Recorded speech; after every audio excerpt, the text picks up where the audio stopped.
Hi, Dr. Youngblood here. Many of you have reached out to me with questions about coronavirus, how it may impact your health, and how you can protect yourself and your family. Of course, you should continue to stay home, practice social distancing, wash your hands often for 20 seconds, and avoid touching your face, and wear a mask when you're out around others. I want to take this opportunity to shed some light on how to boost your immunity to infection, particularly the present coronavirus. Now, we live in a toxic world and are bombarded by exposure to germs, viruses, environmental toxins 24/7. Simple lifestyle choices we make every day can have a direct effect on whether we become ill or live a vibrant, healthy life. How we think, what we eat, how we move epigenetically affects our immune system. We can upregulate or downregulate our state of immunity to invaders by a simple choice. Now, this coronavirus is looking for a host, and we are its prime target. Although we aren't able to change the virus, we can modulate the host ourselves, our bodies. We can make our bodies as inhospitable as possible to this virus by boosting our immune system. Our immune system is our first line of defense, and without it being intact and working at peak efficiency, I dare say we would be very, very ill or soon dead. I have been working in the ER for the last 3 weeks, dressed in full head-to-toe personal protective gear.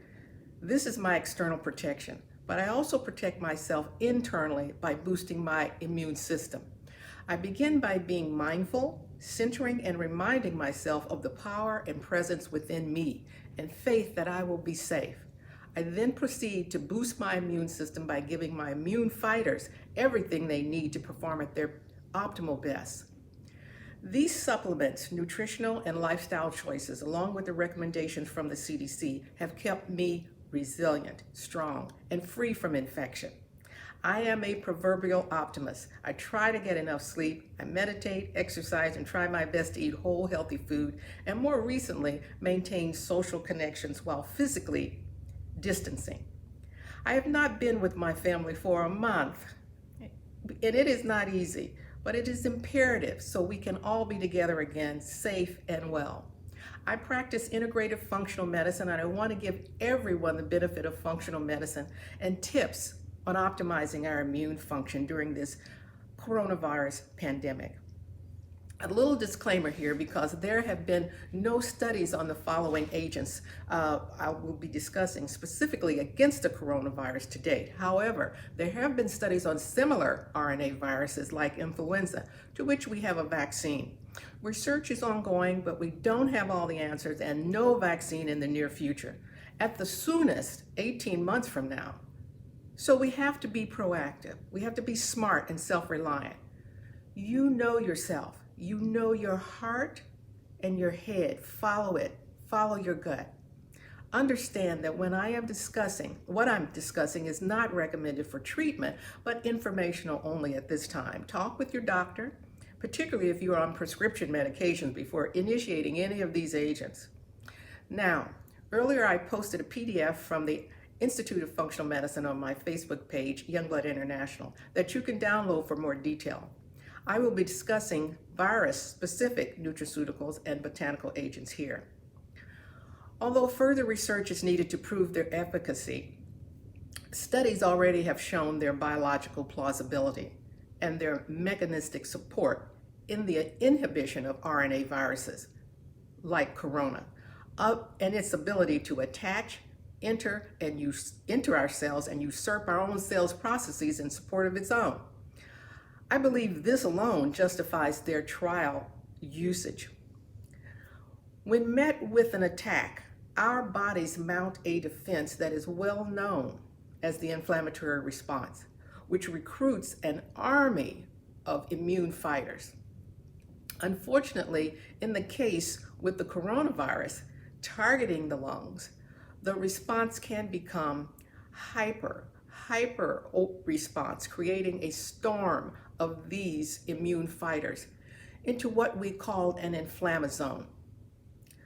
This leads to the lungs becoming overwhelmed, simply overwhelmed with the immune cells, and they prevent the exchange of oxygen across the alveolar membrane. And we become short of breath, and this will make it very difficult to breathe. And this is one of the main reasons that people do succumb and die. Each of the following agents that I will be discussing work via variable and multiple metabolic pathways. They do this to upregulate the immune system in the prevention of the virus attachment, its entry into the cell, and the viral replication. Some are used for prevention as well as treatment, and I will go into that more specifically when we discuss. More research is needed and is ongoing in light of this pandemic, of course. The first agent is quercetin. Quercetin has been shown to have antiviral effects against RNA viruses like the corona. We know more about the influenza because we've done the studies and we have a vaccine. It also is effective against DNA viruses like herpes. It promotes viral inactivation, inhibition of viral replication, and modulation of the inflammasome I discussed. Suggested dose is 1 gram orally twice a day. And next is curcumin, more commonly known to many people as turmeric. Curcumin has been shown to modulate the inflammasome process and reduce viral replication. The suggested dose is 500 milligrams to 1 gram orally twice a day. Now, the next is epigallocatechin gallate, which is a long term for what we know simply as green tea. Green tea is loaded with polyphenols, and it's been shown to modulate and counteract the coronavirus hyperinflammation, and potentially it targets and reduces viral replication. The suggested dose is to have at least 4 cups a day. I'm doing good. I'm sometimes up to 5, so I love it. Now, the next is N-acetylcysteine. NAC as we say, promotes glutathione production to boost mitochondrial cell energy function. Glutathione is a very potent free radical scavenger. It modulates cellular defense and repair mechanisms. Its suggested dose is 600 to 900 milligrams orally twice a day. Next is resveratrol. Natural occurring in resveratrol is the polyphenols.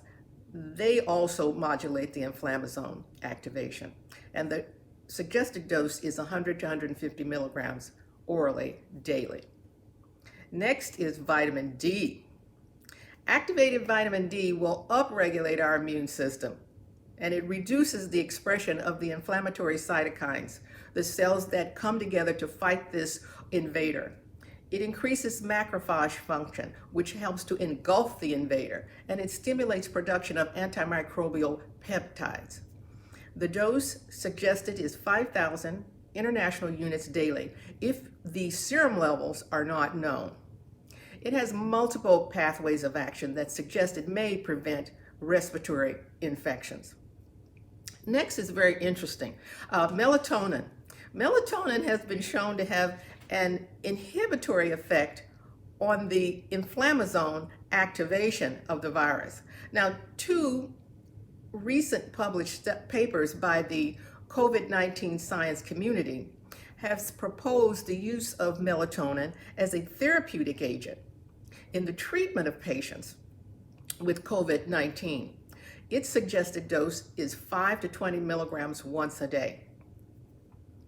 Now, the next is vitamin A. Now, vitamin A is a micronutrient that really we know supports our vision, but it is also an anti-inflammatory agent, and it plays a critical role in enhancing immune function by modulating our T helper cells, as well as the cytokine production, more of our fighters, okay? The suggested dose is up to 10 to 25,000 international units a day. The next is my favorite, vitamin C. Now, vitamin C intravenously is already being used in treatment of COVID patients in China and now in the United States because of its broad contribution to cellular defense and function of the immune system.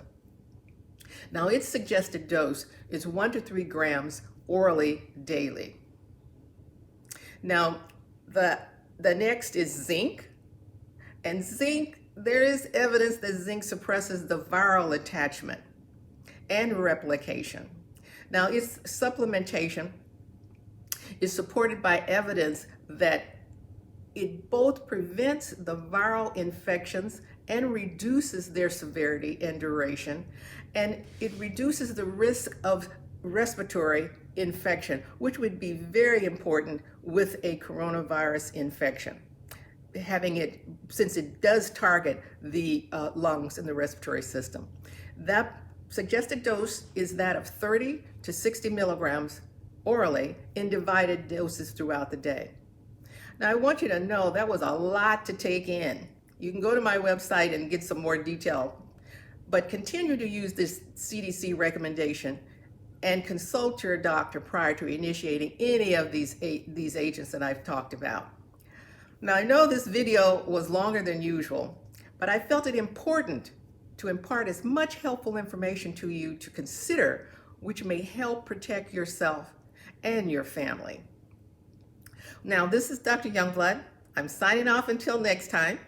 Okay, and remember, take care of your precious self.